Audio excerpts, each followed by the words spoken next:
안녕하세요. 여러분의 코리안 러닝 튜터 담비입니다. 한국어를 배우고 있는 여러분들을 위한 팟캐스트입니다. 딱딱한 교과서 한국어는 싫다. 조금 더 자연스러운 원어민의 이야기를 듣고 싶다. 라는 여러분들을 위한 작은 한국어 라디오 스테이션입니다. 오늘은 6번째 시간입니다. 네, 안녕하세요, 여러분. 한국어 튜터 담비입니다. 오늘은 또 어떻게 지내고 계신가요? 이번 에피소드는 정말 특별한 소식을 준비했습니다. 한국 문학 역사상 엄청난 큰 사건이 좀 일어났어요. 바로 얼마 전에 한강 작가가 노벨 문학상을 수상했다는 어떤 소식을 전해왔습니다. 한강 작가는 이미 세계적으로도 좀 주목을 받고 있는 작가예요. 2016년에 이미 국제 맨부커상을 채식주의자라는 책으로 수상한 바가 있습니다. 사실은 제가 지금 이것을 좀 소개하는데 조금 부끄럽기도 합니다. 왜냐하면 제가 그렇게 책을 많이 읽거나 어떤 문학을 좋아하는 그런 사람이 아니에요. 그래서 내가 이런 얘기를 좀 감히 해도 되나? 내가 뭘 안다고, 문학에 대해 무엇을 안다고, 노벨상에 대해 무엇을 안다고, 한강 작가에 대해 무엇을 안다고 이렇게 이야기를 해도 되는가, 감히 그런 자격이 있는가, 이런 생각도 했는데 그냥 가볍게 정말 대한민국의 평범한 책은 솔직히 말해서 제가 한 달에 한 권 정도 읽을까 말까 하는 수준인데, 그런 진짜 평범한 한 사람의 한국인이 이번 그 노벨상 수상 소식에 대해서 어떻게 생각을 하는지를 이야기하는 것도 나쁘지 않겠다, 이런 생각으로 조금은 가볍게 부담을 조금 내려놓고 이야기를 해볼게요. 네. 일단 대한민국에서, 한국에서 노벨상 수상자가 나온 게 이번이 2번째예요. 김대중 전 대통령이 노벨 평화상을 받은 적이 있습니다. 알다시피 한국하고 북한 사이에 어떤 평화적인 그런 분위기를 만들었다, 한반도 평화에 기여했다라는 그런 공로로 노벨 평화상을 김대중 전 대통령이 받은 적이 있고, 그 이후에 처음인 거예요. 그리고 일단 노벨 문학상이라는 그 상이 아시아 여성인 사람에게 수여된 것이 처음이라고 해요. 아시아의 비중이 적기도 하지만 그리고 아시아에서 여성 작가가 노벨 문학상을 받은 것은 처음이다. 이거 되게 의미 있지 않나요? 얼마나 놀랐겠어요. 아무도 예상하지 못한 어떤 결과였던 거예요. 그래서 저는 제게 이제 그 인상이 어떻게 남아있냐면, 트위터 그 X를 하는데 갑자기 막 그런 영상들이 뜨는 거예요. 출판사였는데 출판사의 이제 마케팅 파트 분들이 이제 노벨상 수상 발표하는 그런 것을 이제 중계를 보고 있었던 거예요. 그 영상을 보다가 노벨 문학상은 한강 작가입니다 라는 그 발표가 나고 얼마나 놀랐겠어요. 그렇죠? 그러니까 막 놀라서 막 기뻐하고 서로 막 와 미쳤어 이거 진짜야 이렇게 정말 리얼한 어떤 그런 반응들을 보이고, 또 그걸 찍고 있던 스태프분은 막 눈물을 좀 흘리기도 하고 그런 어떤 영상들이 막 돌아다니는 거예요, 트위터에서. 그래서 이거 뭐야? 막 찾아보는데 막 기사가 나와요. 노벨 문학상 수상했다. 그리고 그 실시간 트렌드, 그 트위터 보시면 실시간 트렌드가 뜨잖아요. 거기에 한강 작가 노벨상 수상 그 관련된 어떤 트렌드 키워드들이 계속 뜨는 거죠. 그래서 와 이거 무슨 일이지? 이게 맞나? 막 이런 감정이 들면서 막 찾아봤죠, 저도 같이. 와 대단하다.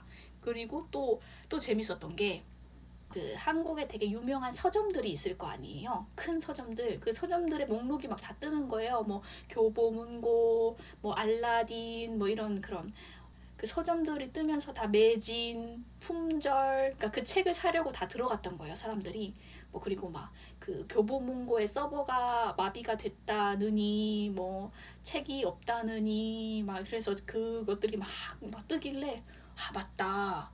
노벨 문학상이 나왔는데 이 책이 안 팔릴 리가 없다라는 생각이 저도 딱 드는 거예요. 좀 부끄럽지만 제가 그 한강 작가의 책을 딱 한 권만 읽어봤어요. 채식주의자라는 그 맨부커 상을 수상한 책인데 그것도 맨부커 상을 수상했다고 들어서 제가 읽었던 기억이 나거든요. 그래서 그 책 한 권 딱 읽고 나머지 책들은 보지 못했는데 이거 문학상을 받았는데 안 읽을 수 없잖아요. 그리고 어떻게 제가 그 한국어로 되어 있는 노벨 문학상 수상작을 읽을 수가 있겠어요. 뭐 영어권에서 나왔거나 아니면 다른 나라에서 나온 것들은 그 나라의 언어를 한국어로 번역한 번역서를 제가 봐야 되는 건데 이번에는 한국어로 쓰여진 문학상 수상작을 제가 원어로 읽을 수 있는 거잖아요. 저는 한국인이니까. 아, 이거는 안 되지. 이거는 못 참지. 저도 바로 접속했거든요. 그래서 바로 서점 사이트에 들어가서 막 담았어요. 책들을 막 여러 권 선택을 해서 담고 이제 주문을 했죠. 그게 제가 그 수상 발표 듣고 난 바로 다음 날이었거든요. 바로 다음 날 아 이거 잘하면 나도 책 못 사겠는데 이런 생각이 들어서 그 다음 날 바로 주문을 넣었단 말이죠. 그런데 그 한국은 배송이 진짜 빨라요. 물류가 잘 돼 있어서 배송이 정말 빠른데 보통 어떤 물건을 주문하면 그 다음날 바로 와요. 빠르면 당일에도 오거든요. 그래서 아 이거 어떻게 될까라고 해서 이제 주문을 했는데 제가 그거를 일주일 정도 이후에 받았어요. 이거는 한국에서는 상상할 수가 없거든요. 주문을 했는데 일주일이 걸린다? 이거는 말도 안 되는 거. 그런데 이제 그만큼 많은 사람들이 그 책을 사려고 몰린 거예요. 그래가지고 제가 기사를 좀 보니까 그 수상 발표가 난 이후에 그 교보문고라고 이제 가장 대표적인 이제 서점이거든요. 그 교보문고의 실시간 베스트셀러 목록이 있어요. 베스트셀러 가장 많이 팔린 책 그 리스트 1위에서 9위까지 모두 그 한강 작가의 작품들이 차지를 했대요. 1위부터 9위까지를. 그리고 그 판매량도 수상 발표 이전에 비해서 451배 증가했다. 100만 권이 넘게 팔렸대요. 100만 부가 넘게 팔리고 뭐 다 샀겠지. 아니 어떻게 안 살 수가 있어. 이런 경사가 있는데 진짜 솔직하게 그렇잖아요. 그래서 제 책도 제가 주문한 책도 아마도 다른 분들도 똑같이 책을 주문을 했을 거고 책이 모자랐겠죠. 계속 공장에서 책을 만들었겠죠. 기다려가지고 이제 겨우 받았다. 그래서 제가 자랑을 했어요. 제 엄마 아빠한테 엄마 아빠 이거 요새 구하기 어려울 거야. 나 책 샀어. 내가 다 읽고 빌려줄게. 라고 이제 엄마 아빠한테 제가 자랑을 했는데 딱 아빠가 나도 샀어. 라고 하면서 딱 그 책을 사진을 딱 찍어서 보내주시는 거예요. 저희 아빠가 책을 막 읽거나 하는 사람이 아니거든요. 저도 물론 그렇게 책을 많이 읽지 않지만 아빠가 제가 책을 읽는 모습을 본 적이 가물가물해요. 네, 거의 없는 것 같은데 그런 아빠가 책을 사서 나도 책을 샀어 라고 자랑하는 그 모습이 또 재밌는 거예요. 저는 이런 것도 되게 의미가 있다고 생각을 합니다. 누구든 쉽게 받을 수 없는 그런 상을 대한민국의 작가가 수상을 했다. 이거 굉장히 의미가 있죠? 굉장히 의미가 있고 또 그거에 더해서 플러스 사람들이 요새 책을 많이 읽지는 않다고 생각을 하거든요. 제가 어렸을 때에 비해서. 그런데 즐거운 행복한 어떤 이벤트가 일어났고 그것 때문에라도 사람들이 책에 더 관심을 갖게 되고 막 책을 찾아보고 직접 돈을 내고 책을 사고 그것을 읽고 또 서로 이야기하고 그 문학에 대해서 어떤 책을 읽는 행위에 대해서 다시 한번 관심을 갖게 되는 그런 계기가 됐다. 그것도 되게 의미가 있다고 생각을 합니다. 저는 제가 그렇기 때문에 그리고 또 마침 그 MZ 세대라고 하죠. MZ 세대라고 하는 어떤 그런 세대가 너무나 이제 영상 매체 그런 빨리빨리 보는 컨텐츠에 익숙하다 보니 텍스트에 약하다. 어떤 글자를 읽는 것에 약하다라는 이야기들이 되게 많았어요. 근데 최근에 또 그거와 반대되는 그거와 또 다른 어떤 트렌드가 하나 또 올라오고 있었거든요. 유행이. 그게 뭐냐면 텍스트 힙이라고 해서 텍스트 힙. 책을 읽는 어떤 행위, 책을 읽는 모습이 멋진 거야. 힙한 거야. 이런 게 자랑거리라고 해야 되나? 좀 자기 인스타그램이나 뭐 틱톡이나 뭐 이런 곳에다가 올리는 거예요. 내가 책을 읽고 있다. 멋지지? 약간 이런 느낌으로. 네, 그런 트렌드가 또 이제 점점 올라오고 있었거든요.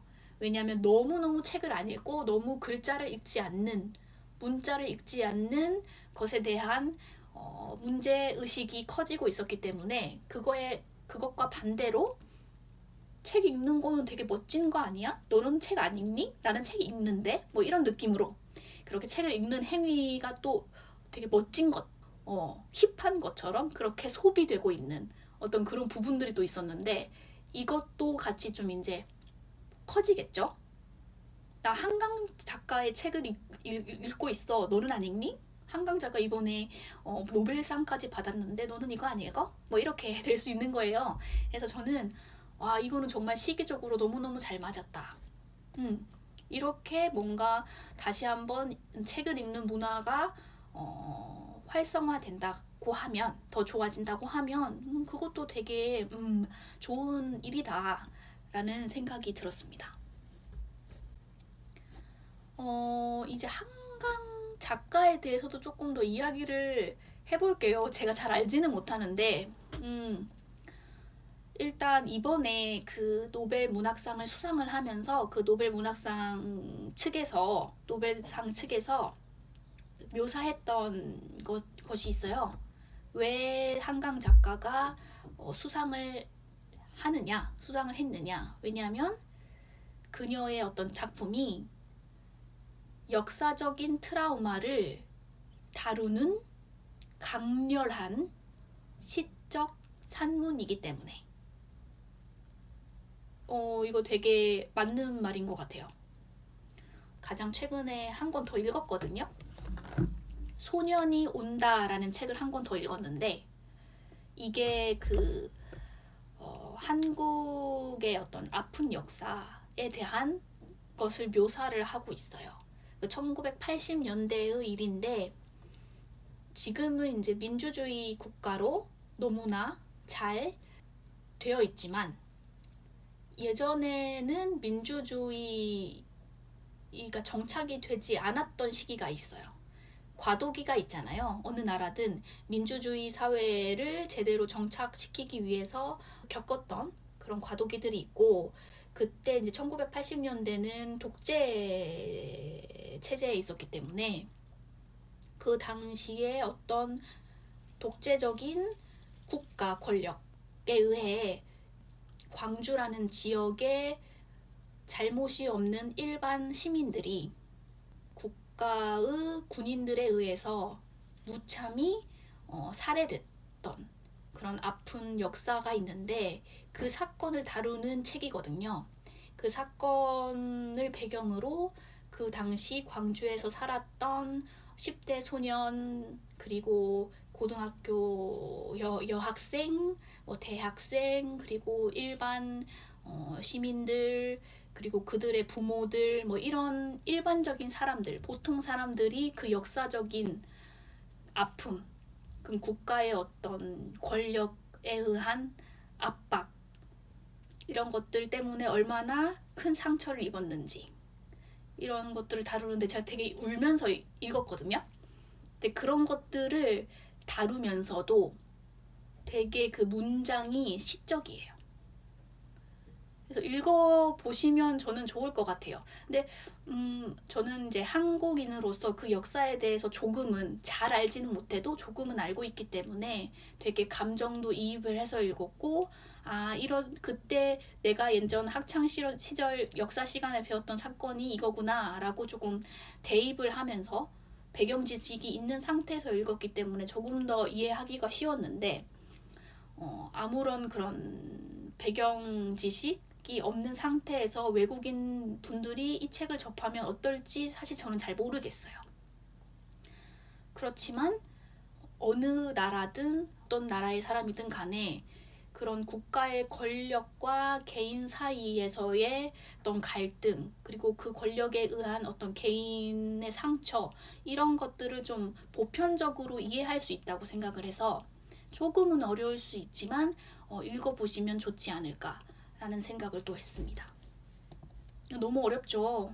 제 말하면서도 너무 어려운데, 아무튼 그래도 문학이라는 것은 사람을 움직이는 힘이 있고 보편적인 공감대를 형성할 수 있는 힘이 있다고 믿기 때문에 그런 것들을 좀 읽어보시면 한국이라는 나라에 대해서 조금 더 알 수 있을 것 같고, 그리고 그 나라의 배경을 떠나서 보편적인 인류하고 국가, 그런 것들의 어떤 관계성에 대해서도 다시 한번 좀 생각해 볼 수 있지 않을까요? 너무 어렵다. 말을 하면서도 너무 어려운데.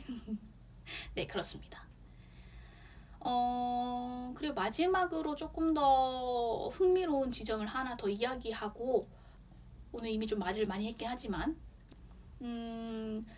2016년에 맨부커상을 이미 채식주의자라는 책으로 한강 작가가 수상을 했다라고 말씀을 드렸어요.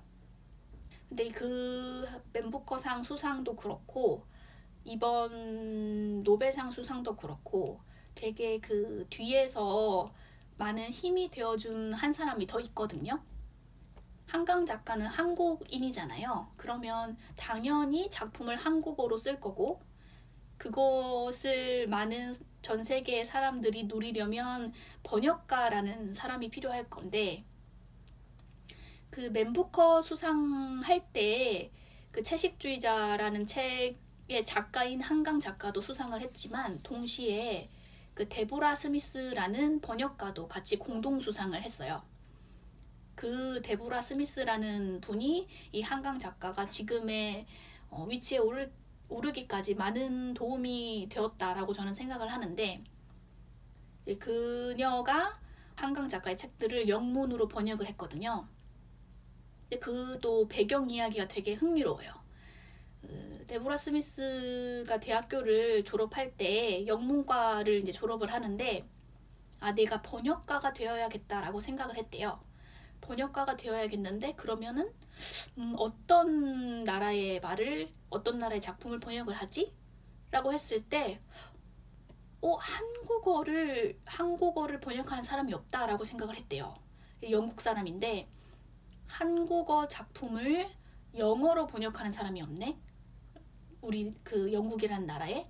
라고 생각을 해서 나는 한국어를 해야겠다라고 딱 어떤 운명처럼 그렇게 생각을 하고 독학으로 1년 정도 한국어를 공부하다가 스스로 혼자서 공부했다는 거죠. 놀랍죠, 그것도.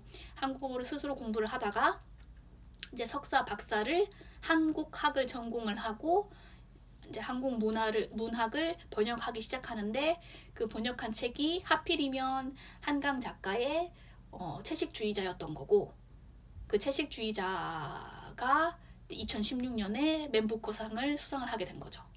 되게 드라마틱한 영화 같은 이야기인데, 그래서 그런 어떤 뒤에 어떤 운명적인 공로자가 있었다. 번역을 해준 데보라 스미스라는 사람이 있었기 때문에 한국 문학이 세계로 나아갈 수 있는 어떤 그 배경이 되었다, 힘이 되었다.